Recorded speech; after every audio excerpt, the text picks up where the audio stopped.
Hello student, class 7 की science की class में आज हम पढ़ेंगे चैप्टर नंबर 9 मृदा। इसके पिछले पार्ट में हमने पढ़ा था मृदा की डेफिनेशन। मृदा हमारे लिए बहुत ज़्यादा इम्पॉर्टेंट है, ये भी हमने जाना था। इसके अलावा हमने ये भी देखा था कि मृदा जैसी हमें दिखाई देती है एक्चुअल में वैसी नहीं होती, बहुत सारी परतों से मिलकर बनी होती है और उसका हमने एक्सपेरिमेंट करके भी समझा था। और लास्ट हमने पढ़ा था मृदा परिच्छेदिका या सॉइल प्रोफाइल के बारे में, जिसमें हमने देखा था ए संस्तर स्थिति, बी संस्तर स्थिति और सी संस्तर स्थिति। उसके नीचे होता है आधार शैल, जिसमें से जो शीर्ष मृदा ए संस्तर स्थिति जो होती है वो पौधों के लिए बहुत ज़्यादा इंपॉर्टेंट होती है। ये सब हमने डिस्कस कर लिया था हमारी लास्ट वीडियो में।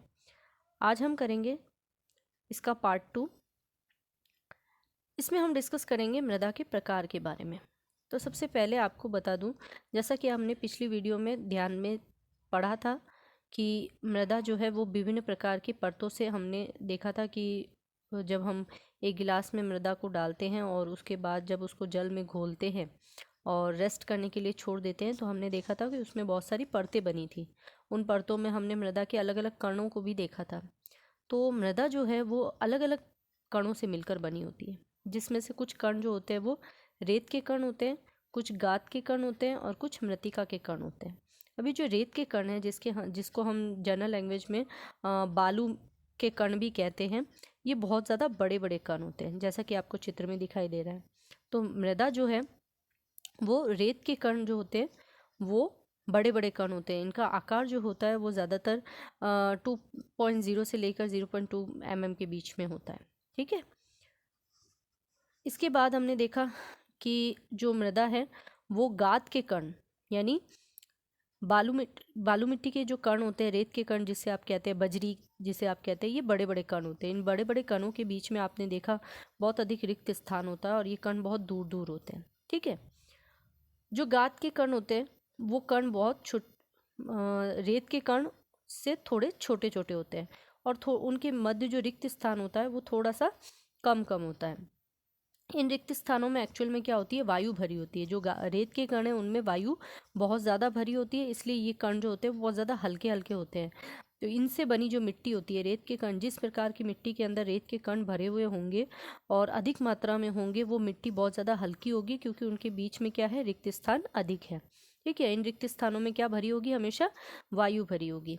इसी तरह से जो गाद के कण हैं ये सामान्यतः इस प्रकार की मिट्टी का निर्माण करते हैं जहाँ पर जो कण हैं इनके थोड़े पास पास होते हैं और बीच में थोड़ी सी रिक्त स्थान अपेक्षाकृत रूप से रेत के कणों से कम होते हैं।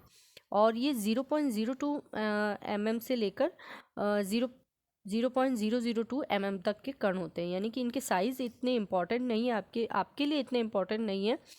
आपको अभी सिर्फ इतना याद रखना है कि ये रेत के कण होते कैसे। तो आपको ये याद रखना है, रेत के कण बड़े होते हैं, गाद के कण अपेक्षाकृत रूप से रेत के कणों से छोटे होते हैं और थोड़ा पास पास होते हैं। और लास्ट में हम देखेंगे कि मृत्तिका के जो कण होते हैं वो मृत्तिका के कण, ये कण बहुत ही ज़्यादा पास पास होते हैं। जैसा आपको चित्र में दिखाई दे रहा है, ये बहुत ज़्यादा छोटे छोटे कण होते हैं और बहुत पास पास होते हैं। इनके बीच में रिक्त स्थान बहुत ही ज़्यादा कम होता है, जिसकी वजह से इनमें वायु बहुत कम भरी होती है, लेकिन ये जल को रोकने में सक्षम होते हैं। अगर इन पे ऊपर से जल डाल दिया जाए तो ये जल जो है, इनके रिक्त स्थान कम होने की वजह से जल ऊपर ही ऊपर रहेगा, जल को रोकने की क्षमता ये बहुत ज़्यादा रखते हैं। तो ये मृत्तिका के कण, गाद के कण और रेत के कण, तो ये इन तीनों आकार के जो कण हैं, इन कणों के आधार पर ही हम क्या करते हैं, मृदा का वर्गीकरण करते हैं। जिस मृदा में रेत के कण अधिक पाए जाएंगे वो मृदा अलग टाइप की होगी, जिसमें गाद के कण अधिक होंगे वो अलग टाइप की होगी, और मृत्तिका के कण होंगे तो वो अलग टाइप की मृदा होगी। आपने देखा होगा ना, आप कहीं से भी एक बार अगर अपने बगीचे की मिट्टी लेते हो तो वो अलग टाइप की दिखाई देती है या अलग टाइप के व्यवहार उसका होता है। अगर आपने सड़क किनारे से मिट्टी ली है तो वहाँ उसका जो प्रकृति होगी वो थोड़ी सी अलग होगी। या अगर आप समुद्र के आसपास या नदी झीलों के आसपास की जो मिट्टी लेते हैं उसकी प्रकृति जो होगी वो आपकी गार्डन की मिट्टी से अलग होगी, है ना। तो ये सब जो है वो डिपेंड करता है कि मृदा में किस प्रकार के कण मिले हुए हैं, किस प्रकार के मृदा के जो कण हैं उस पर ये डिपेंड करता है कि मृदा का व्यवहार या उसकी प्रकृति कैसी होगी, मृदा की संरचना कैसी होगी। ठीक है। तो मृदा के इन कणों के आधार पर, ये 3 प्रकार के जो हमने कण पढ़े हैं, इनके अलावा भी एक कण और होता है जो कि रेत के कणों से भी बड़े बड़े कण होते हैं और जिन्हें सामान्यतः हम बजरी या कंकड़ पत्थर कह सकते हैं, जो कि रेत के कणों से भी बड़े बड़े कण होते हैं। ठीक है। तो ये 3 प्रकार के कणों के अतिरिक्त बजरी के कण भी होते हैं जो बहुत ज़्यादा बड़े बड़े होते हैं। इन कणों के द्वारा ही मृदा का निर्माण होता है। तो मृदा में उपस्थित कणों के आधार पर मृदा 3 प्रकार की हो गई। एक हो गया बलुई मिट्टी, नाम याद रखेंगे, बलुई मिट्टी जिसे हम सामान्यतः बालू मिट्टी भी कहते हैं। दोमट मिट्टी, दोमट मिट्टी भी कहा जाता है इसको। चिकनी मिट्टी या इसको मृत्तिका या मृणमय मृदा भी कहा जाता है। इसे कहा जाता है मृणमय मृदा। ठीक है। आपकी बुक में इसे मृणमय मृदा के नाम से मेंशन किया हुआ है, तो वो आप ध्यान रखेंगे। मृदा में उपस्थित कणों के आकार के आधार पर 3 प्रकार की मृदा हो गई, बालू मिट्टी, दोमट मिट्टी, चिकनी मिट्टी। चिकनी मिट्टी को मृणमय मृदा के नाम से भी आप जानेंगे। तो ये जो 3 प्रकार की मृदा है, अब ये 3 प्रकार की मृदा में किस तरह का डिफरेंस होता है, किस तरह का टेक्सचर होता है, ये तीनों प्रकार की जो मृदा है वो किस तरह से एक दूसरे से डिफरेंट होती है। तो सबसे पहले ले लेते हैं हम एग्जाम्पल बलुई मृदा का। तो एग्ज़ाम में भी आपको इन तीनों में डिफरेंस भी पूछा जाता है और मिट्टी का वर्गीकरण भी आता है, तो वो आपको ध्यान में रखते हुए इसे पढ़ना है। पहला आता है बलुई मिट्टी। तो देखिए बलुई मिट्टी क्या होती है, इसमें रेत के बड़े बड़े कण होते हैं, जैसा कि नाम से पता चल रहा है बालू, यानी कि रेत के बड़े बड़े कण होंगे। ठीक है। और अधिक मात्रा में होंगे, अधिक अनुपात में होंगे। जब रेत के बड़े बड़े कण होंगे और अधिक अनुपात में होंगे तो चित्र में आप देख रहे हैं इनके बीच में रिक्त स्थान भी अधिक होगा। अब बड़े बड़े कण हैं तो आपस में पूरी तरह से जुड़ नहीं पाते हैं और बीच में क्या हो जाता है, रिक्त स्थान होता है। ठीक है। तो ये रिक्त स्थान अधिक होने से क्या होगा, इनमें बहुत अधिक मात्रा में वायु भरी होगी। ये जो रिक्त स्थान है वो किससे भर जाएगी, वायु से। और वायु अधिक होगी तो ये मृदा क्या हो जाएगी, हल्की हो जाएगी, सूखी हो जाएगी, भुरभुरी हो जाएगी। आपने देखा होगा बजरी जब छन के आती है तो वो मृदा बहुत ज़्यादा सॉफ्ट लगती है आपको और बहुत ज़्यादा क्या होती है, भुरभुरी होती है एकदम। ऐसा लगता है बहुत हल्की मृदा है। ठीक है। इसी प्रकार की मिट्टी जो होती है ये, जिसके अंदर बलुई मिट्टी जिसके अंदर रेत के बड़े बड़े कण होंगे, तो वो क्या करते हैं, जल धारण क्षमता उसमें कम होगी। जल धारण क्षमता कम कैसे, देखिए ये जो रिक्त स्थान अधिक है, ये बड़े बड़े रिक्त स्थान है, इसकी वजह से क्या हो गया, जल धारण क्षमता एक्चुअल में कहते किसे है वो जानना ज़रूरी है। जल धारण क्षमता है कि मृदा में अगर आपने ऊपर से जल डाला है तो वो मृदा के ऊपर, मृदा के कणों से वो जल निकलकर निचली परतों में नहीं जाना चाहिए। ठीक है। वो जल जो है वो उसकी ऊपरी मृदा, शीर्ष मृदा में ही रुक जाए, तब वो क्या कहलाएगा, जल धारण क्षमता, मृदा की जल धारण क्षमता। अब ये जो मृदा की जल धारण क्षमता है, आप सोच के देखिए बलुई मिट्टी में जल धारण क्षमता कैसी होनी चाहिए, ऑब्वियसली कम ही होगी, क्योंकि इसमें बड़े बड़े रिक्त स्थान हैं बीच में। तो जल क्या होगा, इन रिक्त स्थानों की सहायता से मृदा की निचली परत में चला जाएगा। ठीक है। इस वजह से ये मृदा ऊपर से सूखी सूखी रहती है और इसमें जल जो होता है वो जैसे ही जितना आप डालोगे उतना ही कम आपको लगेगा। ठीक है। क्यों, क्योंकि वो उसकी हाथों हाथ क्या होता है, हैंड टू हैंड वो उनके कणों के द्वारा रिक्त स्थानों की सहायता से वो मृदा की निचली सतह में चला जाता है। आपने देखा था जब आपने सॉइल प्रोफाइल पढ़ा था तो शीर्ष मृदा के नीचे भी और सारी परतें होती है, तो उन परतों में ये जल चला जाता है। जल निकासी इसका जल्दी से हो जाता है, इसलिए इसकी जल धारण क्षमता कम होती है। अब चूंकि जल रुकेगा नहीं तो ह्यूमस भी नहीं बनेगा। ठीक है। तो इस मिट्टी में ह्यूमस, हमेशा याद रखिए, जहाँ पर जल धारण क्षमता अधिक होगी वहाँ ह्यूमस बहुत ज़्यादा होगा। तो इस मिट्टी में ह्यूमस और पोषक तत्व बहुत ज़्यादा कम होंगे, इसलिए ये मृदा कम उपजाऊ होती है और पौधों के लिए अच्छी नहीं होती है। सामान्यतः ये रेगिस्तानी मिट्टी के नाम से जानी जाती है, जो बहुत ज़्यादा सूखी होती है। मरुस्थल में सामान्यतः यही मिट्टी पाई जाती है, बालू मिट्टी या बलुई मिट्टी। ठीक है। तो ये आपको याद रखना है। नेक्स्ट हम पढ़ रहे हैं चिकनी मिट्टी। तो चिकनी मिट्टी, पहले आपको चिकनी मिट्टी के बारे में बता दें क्योंकि वो ज़्यादा इम्पॉर्टेंट है, उसी के बाद हम दोमट मिट्टी को अच्छे से समझ पाएंगे। तो चिकनी मिट्टी जो है वो कैसी होती है, मृदा के कण बहुत छोटे छोटे होते हैं। इसके अंदर क्या होते हैं, मृदा के कण बहुत छोटे छोटे और मृत्तिका युक्त होते हैं, यानी कि ये छोटे छोटे कणों युक्त होते हैं।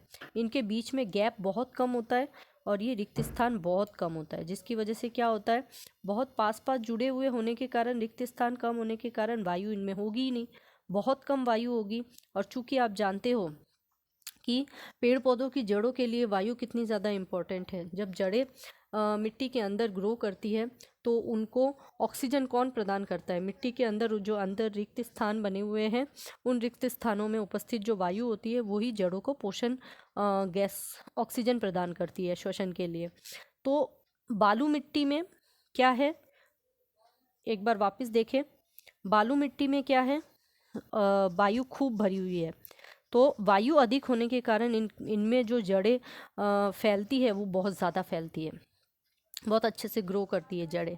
लेकिन ये मिट्टी में ह्यूमस नहीं है, इसलिए इस मिट्टी में क्या हो सकता है, वो अच्छे से पौधों के लिए ये ज़्यादा अच्छी नहीं होती है, डेवलपमेंट के लिए अच्छी नहीं होती है।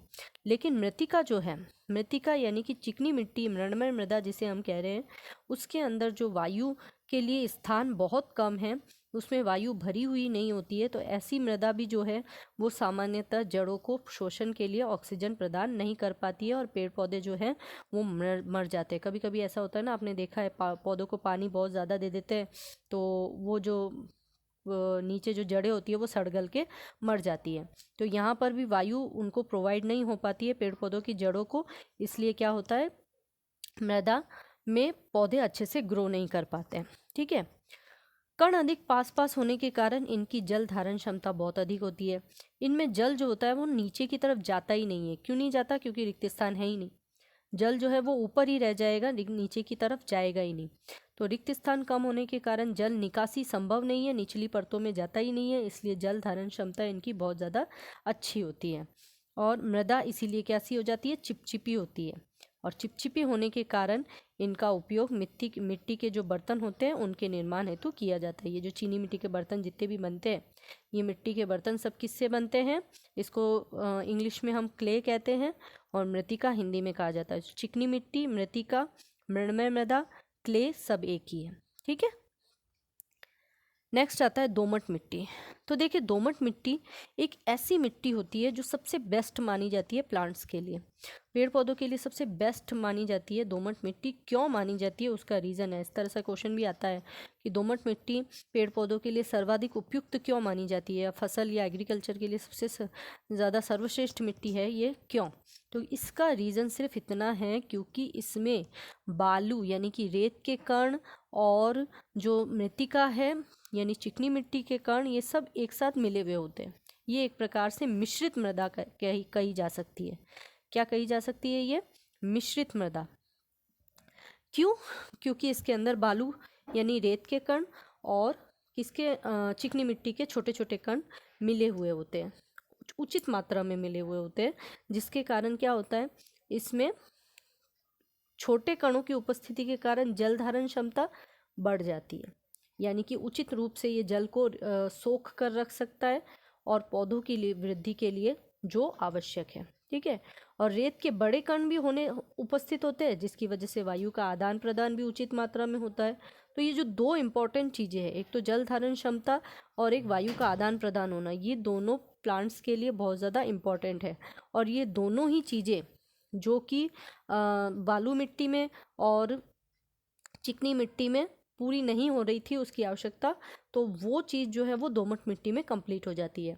इसलिए दोमट मिट्टी जो है वो सबसे ज़्यादा ह्यूमस प्रदान करने वाली, पोषक तत्वों से भरपूर होती है और इसीलिए ये सर्वाधिक उपजाऊ मृदा कहलाती है और एग्रीकल्चर में सबसे ज़्यादा उपयोग में ली जाने वाली दोमट मिट्टी होती है। तो ये आपके लिए क्वेश्चन बन जाता है, इसको इम्पोर्टेंटली आपको याद रखना है। ठीक है। इस तरह से आपके अंतर भी आता है, बालुई मिट्टी, दोमट मिट्टी और चिकनी मिट्टी में अंतर दीजिए। तो अंतर आपको कणों के आकार के आधार पर देना है, जल धारण क्षमता के आधार पर देना है और वायु के आदान प्रदान के आधार पर देना है। प्लांट्स के लिए कौन अच्छा है कौन नहीं है, इस तरह से बताना है। तो अब तक आपको क्लियर हो चुका होगा कि कौन सी मृदा जो है वो प्लांट्स के लिए अच्छी है और किस मिट्टी से हम क्या करते हैं, चीनी मिट्टी के बर्तन बनाते हैं। नेक्स्ट आ जाते हैं हम मृदा के घटक या अवयव के बारे में। तो मृदा जो है वो सारी चीज़ें जो इसमें एक्चुअल में मृदा की जो संरचना है, किसी भी प्रकार की जो मृदा है उसमें कुछ प्रकार के जो पदार्थ है वो एक निश्चित मात्रा में होते हैं। जैसे जो मृदा के कण हैं, खनिज तत्व, जैसे जितने भी प्रकार के कण, इसके अंदर कौन से कण आ जाएंगे, जैसे बालू मिट्टी हो गई, रेत के कण हो गए, बजरी हो गया, या उसके अंदर कौन से हो गए, चिकनी मिट्टी के कण हो गए, या गाद। तो ये गाद जो है वो एक्चुअल में दोमट मिट्टी, तो ये सभी कण जो है, ये सभी मिलाकर मृदा के जो कण मिलाते हैं वो टोटल सबसे ज़्यादा होता है मृदा के अंदर 45%, सबसे ज़्यादा मृदा के कण होते हैं।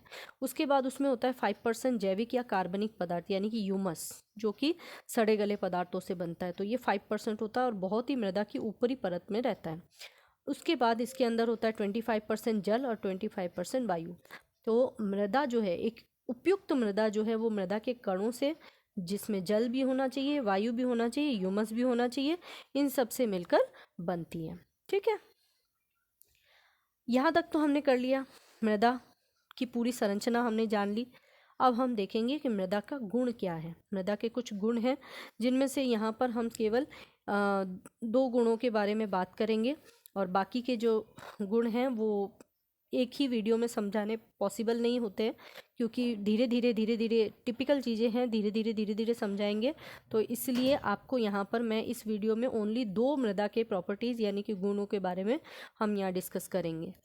पहला पॉइंट आ जाता है मृदा में जल अंतःस्रावन दर। अब नाम से आपको ये ध्यान रखना है, अंतः का मतलब होता है अंदर, स्त्रवन का मतलब होता है रिसना। ठीक है, तो आप जानते हैं कि जब भी हम मृदा में जल डालते हैं तो कुछ जल जो है वो मृदा की ऊपरी परत पर ही रहता है और कुछ जल जो है वो ऊपरी परत द्वारा अवशोषित होकर नीचे की ओर चला जाता है ना।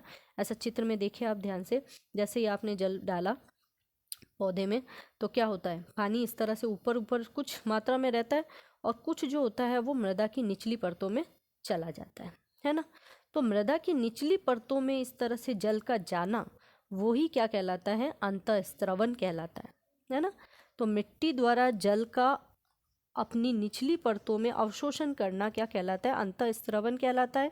और इस अंतःस्रवण में जो समय लगता है उस समय को हम क्या कहते हैं, अंतःस्रवण दर कहते हैं। मिट्टी द्वारा जल को अंतःस्रवित करने में जितना समय लगता है, जितना समय लिया जाता है वो अंतःस्रावन दर कहलाता है। जैसे अगर एक पर्टिकुलर क्वांटिटी आपने पानी ले लिया, अब उस पानी को आपने मिट्टी में डाल दिया, मिट्टी में डालने के बाद क्या हुआ, वो जब तक पानी पूरा का पूरा मिट्टी द्वारा सोख कर नीचे चला जाए, वो पूरा जो टाइम आपने नोट किया है उस टाइम को जब हम कैलकुलेट करेंगे तो वो क्या आ जाएगा, अंतःस्रावन दर।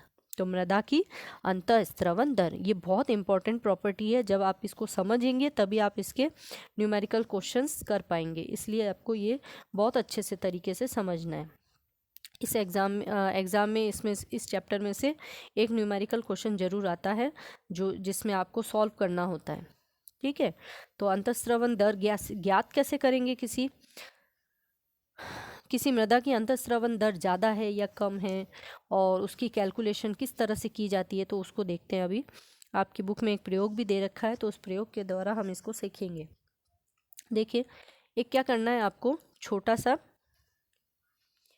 सबसे पहले आपको क्या करना है कि लेना है एक 2 सेंटीमीटर का एक पाइप, खोखला पाइप आप ले लें, टिन की कतरन भी ले सकते हैं, लेकिन एक खोखला पाइप लेंगे तो सबसे बेस्ट होगा।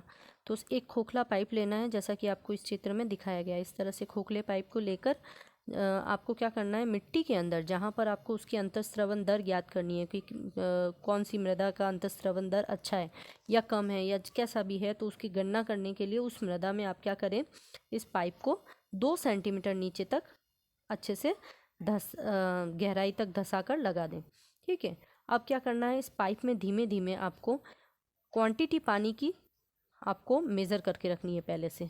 तो पाइप में धीमे धीमे आपको क्या करना है, 200 ml जल, मान लीजिए हमने यहाँ पर 200 ml जल लिया है, तो 200 ml जल आपको धीरे धीरे डालना है। ठीक है, अब धीरे धीरे डालने के बाद आप देखेंगे कि पाइप ये भर रहा है, भरता चला जाएगा। ठीक है, फिर आपको क्या करना है, थोड़ी देर के लिए रुक जाना है। 200 ml जल आपने पूरा डाल दिया, इसके अंदर धीरे धीरे डालना है ताकि ऊपर से बहे नहीं, पानी धीरे धीरे नीचे चलता जाए, नीचे जाएगा, जितना जल आप डालेंगे नीचे जाएगा, फिर थोड़ी देर बाद रुकिए, फिर डालिए। ठीक है, इस तरह से पूरा 200 ml जल आपको पूरा डाल देना है। ठीक है, अब आपको समय भी नोट करना है। जब से आपने डालना शुरू किया है तब से आपको समय भी नोट करना है, और तब तक नोट करते जाना है समय जब तक कि ये जो जल आपने पूरा डाला है ये पूरा का पूरा जल जो है पाइप में सूख नहीं जाए, यानी वो जल पूरा का पूरा मृदा के अंदर नहीं चला जाए। तब तक का टाइम आपको नोट कर लेना है, ठीक है। तो जब आपने जल डालना आरंभ किया था वहाँ से लेकर कब तक, जब तक कि पूरा जल भूमि द्वारा अवशोषित न कर लिया जाए, यानी अंतःस्रावित न कर लिया जाए और पाइप पूरी तरह से खाली ना हो जाए, यहाँ तक का पूरा समय आपको नोट करना है। और ये भी आपको ध्यान में रखना है कि पाइप में पानी डालते समय पानी की क्वांटिटी बाहर बिल्कुल भी नहीं जानी चाहिए, क्योंकि वो क्वांटिटी आपने फिक्स ली है, ठीक है। अब इस तरह से आप देखेंगे कि जैसे ही आपने जल डाला तो जल जो है वो क्या होगा, पहले तो पाइप में भरेगा, फिर धीरे धीरे पाइप में नीचे की ओर चला जाएगा, ठीक है ना। तो इस तरह से आपने जल की मात्रा को नोट कर लिया है, और आपने क्या कर लिया है, अंतःस्रवण के लिए जो समय लग रहा है उस पूरी अवधि को भी आपने नोट कर लिया है। तो उदाहरण के लिए हमने कितना लिया था, 200 ml जल ले लिया, ठीक है।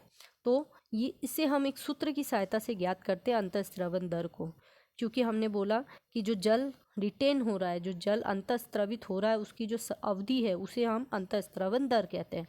तो इसमें सूत्र ये हो जाएगा, अंतःस्रवण दर बराबर जल की मात्रा जो आपने ली है बटे अंतःस्रावन की अवधि, जो समय, जितना समय उसमें लग रहा है वो समय, ठीक है। तो मान लीजिए हम कि ये 200 ml जल को अंतःस्रावित होने में 20 मिनट का समय लग रहा है, तो 20 मिनट के अंदर ये पूरा का पूरा जल जो है वो सूख जाता है पाइप के अंदर। तो आप इसको कैलकुलेट करेंगे तो 200/20, जब आप इसको डिवाइड करेंगे तो आंसर आ जाता है आपका 10 मिलीलीटर पर मिनट, ठीक है। तो 10 ml पर मिनट क्या आ गया इसका अंतःस्रवण दर, यानी कि वो मृदा जो है उसका अंतःस्रवण दर कितना हुआ है, 10 ml प्रति मिनट। तो इस तरह का क्वेश्चन आपके एग्जाम में आता है, आपको डेटा दिए जाएंगे, आपको अंतःस्रवण दर पूछी जाएगी मृदा की, तो आपको वो सॉल्व करके आंसर देना है, ठीक है। कैलकुलेट करके यहाँ पर सूत्र की सहायता से आप आंसर निकाल सकते हैं। नेक्स्ट आता है आपका कि अब हम ये कैसे बताएं कि किस मृदा की अंतःस्रवण दर अधिक है या कम है। तो हमें अपेक्षाकृत लेने पड़ेंगे। 3 प्रकार के नमूने आप ले ले, नमूना ए ले ले, नमूना बी ले ले और नमूना सी ले ले, यानी 3 प्रकार की अलग अलग मृदा आपने ले ली है, और उनकी आपने इसी तरह से, इसी विधि से जैसे हमने अभी किया है, इसी विधि से अंतःस्रवण दर ज्ञात कीजिए, ठीक है। और कर लेंगे तो हमें प्राप्त होगा कि जो बलुई मृदा है उसकी अंतःस्रवण दर ऑब्वियसली सबसे ज़्यादा होगी, क्योंकि हमने देखा था उसके कण बड़े बड़े थे, और बड़े बड़े होने के कारण जल जल्दी से नीचे चला जाएगा, तो इसलिए उसको समय बहुत कम लगेगा अंतःस्रवित होने का, और समय बहुत कम लगेगा तो उसकी अंतःस्रवण दर बहुत ज़्यादा हो गई। सबसे कम अंतःस्रवण दर किसकी हो सकती है, आप सोचे। ऑब्वियसली चिकनी मिट्टी जो होगी, मृदा जो होगी उसकी होगी, क्योंकि उसके जो कण थे वो बहुत पास पास थे, पानी नीचे ड्रेन होगा ही नहीं, तो पानी नीचे ड्रेन होगा नहीं तो उसमें समय अधिक लगेगा, समय अधिक लगेगा तो ऑब्वियसली अंतःस्रवण दर अधिक आएगी, ठीक है। तो ये याद रखना है आपको, सबसे अधिक अंतःस्रवण दर बलुई मृदा की होगी और सबसे कम अंतःस्रवण दर चिकनी यानी मृदा मृदा की होगी। नेक्स्ट टॉपिक आपका आता है सेकंड गुण मृदा का, कि मृदा में नमी होती है, यानी कि आर्द्रता प्रेजेंट होती है। हम देखते हैं कि मृदा सूखी है, हमेशा सूखी नहीं होती है मृदा, मृदा में कुछ मात्रा में जल हमेशा उपस्थित होता है, क्योंकि हमने अभी अभी पढ़ा था कि मृदा की जब घटक पढ़े, संरचना पढ़ी, तब हमने देखा कि उसमें 25% वायु होती है, 25% जल होती है। लेकिन साइंस ये कहता है कि हम सिर्फ किसी बात को हम सिर्फ ऐसे ही नहीं मान सकते, उसको हम एक्सपेरिमेंट के थ्रू प्रूफ करेंगे कि जल के अंदर, मृदा के अंदर जल की मात्रा उपस्थित होती है, आर्द्रता उपस्थित होती है या नमी उपस्थित होती है, आर्द्रता ही नमी कहलाएगी, ठीक है। उसके लिए आपको क्या करना है, एक क्वथन नली लेनी है, क्वथन यानी बॉइलिंग ट्यूब, टेस्ट ट्यूब लेना है आपको, इस तरह से चित्र में जैसे दिखाया गया है, इस तरह से आप ये क्वथन नली लेंगे, इसे बॉइलिंग टेस्ट ट्यूब भी कहते हैं। इसमें 2 चम्मच मिट्टी आपको मिलानी है, मृदा का कोई भी, कहीं से भी आप मृदा को इकट्ठा कीजिए, और 2 चम्मच आपने मिट्टी मिला ली, और क्या करें, सूखी मिट्टी डालनी है, उसमें पानी हमने नहीं मिलाया है, ठीक है। अब इसे कुछ समय तक आपको क्या करना है, मोमबत्ती की लौ या बर्नर की सहायता से आप गर्म करेंगे। जब आप इसको गर्म करेंगे तब आप कुछ समय पश्चात देखेंगे इस टेस्ट ट्यूब के ऊपर की सतह पर आपको छोटी छोटी जल की बूंदें, जलवाष्प जैसे होता है ना, जैसे पानी को गर्म करने पर आपको सतह पर मिलती है, वैसी की वैसी जल की बूंदें आपको दिखाई देगी। ये जल की बूंदें कहाँ से आई भाई?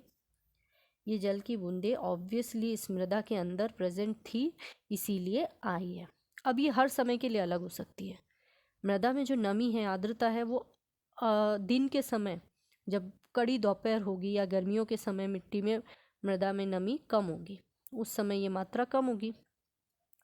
जबकि अगर आप इसे सुबह के समय ले या सर्दियों के दिनों में ले तो मृदा में नमी और आर्द्रता जो है वो अधिक होगी। ठीक है, तो हम ये जान गए इस एग्जाम्पल के थ्रू, इस एक्टिविटी के थ्रू कि मृदा में नमी या आर्द्रता उपस्थित होती है। अब मृदा में आर्द्रता प्रतिशत आप कैसे ज्ञात करेंगे? ये एक्चुअल में आपकी बुक की लेसन का पार्ट नहीं है, लेकिन नीचे की तरफ आपके क्वेश्चन आंसर्स में एक क्रियाकलाप दे रखा है, एक्टिविटी, तो आपको ये ज्ञात करना आना चाहिए मृदा में आर्द्रता प्रतिशत आप कैसे ज्ञात करोगे। तो एक एक्टिविटी के थ्रू भी इसको समझ लेते हैं और इसका एक पर्टिकुलर सूत्र भी होता है। तो देखें, 100 ग्राम मृदा हम लेंगे। कितना लेंगे? 100 ग्राम मृदा लेंगे और मृदा का वेट कर लेंगे, क्योंकि जो पानी है उसका वेट हमको पता होना चाहिए, तभी हम उसको निकाल सकते हैं। तो हम क्या करेंगे, 100 ग्राम मृदा ले लेंगे और इसे धूप में एक समाचार पत्र पर, न्यूज़पेपर पर रखकर उसको फैला दें और 2 घंटे तक उसको सूखने दें। ठीक है, सूखने के बाद दोपहर में जब इसको करेंगे तो सबसे बेस्ट होगा। तो सूखने के बाद हम क्या करेंगे, इसे वापस तोलेंगे। तो जब हमने इसको तोला तो ऑब्वियसली इसके भार में अंतर आएगा, क्योंकि सुबह की जो मृदा थी उसमें नमी थी और दोपहर को जो सूखा दिया हमने, इसका मतलब क्या, उसके अंदर जो नमी थी वो वाष्प बनकर वायुमंडल में चली गई, तो उसकी वजह से उसका वेट कम हो गया। तो वेट कम हुआ, तो जो वेट कम हुआ है उसको आपने ज्ञात कर लिया, तो वही क्या है, उसकी नमी, जल की मात्रा। जितना वेट कम हुआ वही तो है उसका जल की मात्रा। तो हम मान लेते हैं कि शुष्कन के बाद यानी सुखाने के बाद मृदा के नमूने का जो भार है वो 10 ग्राम कम हो गया। तो इसके लिए सूत्र हम क्या ज्ञात करेंगे, मृदा में आर्द्रता का प्रतिशत ज्ञात करने का सूत्र हो गया आर्द्रता का भार, यानी कि जो जल का भार था जो हमने अभी ज्ञात किया, जो वेट कम हुआ है, यानी कि मान लो पहले जो वेट था वो कितना था, 100 ग्राम, है ना, और बाद में हो गया वो 90, तो -90 करेंगे तो इसका मतलब कितना आ गया, 100 माइनस 90, 10 ग्राम कम हो गया। तो यहाँ पर 10 आपको लिखना पड़ेगा। ठीक है, तो आर्द्रता का भार कितना हो गया, 10 ग्राम, 10 ग्राम ले लिया। और मृदा में नमूना हमने कितना लिया था, टोटल लिया था हमने 100 ग्राम, तो 10/100, ठीक है, और इंटू 100। तो ये आर्द्रता का भार बटे मृदा के नमूने का मूल भार इंटू 100। तो ये 100 जो है वो सूत्र का 100 है। ठीक है, सूत्र वाला 100 आपको अलग से रखना है क्योंकि हम प्रतिशत ज्ञात कर रहे हैं।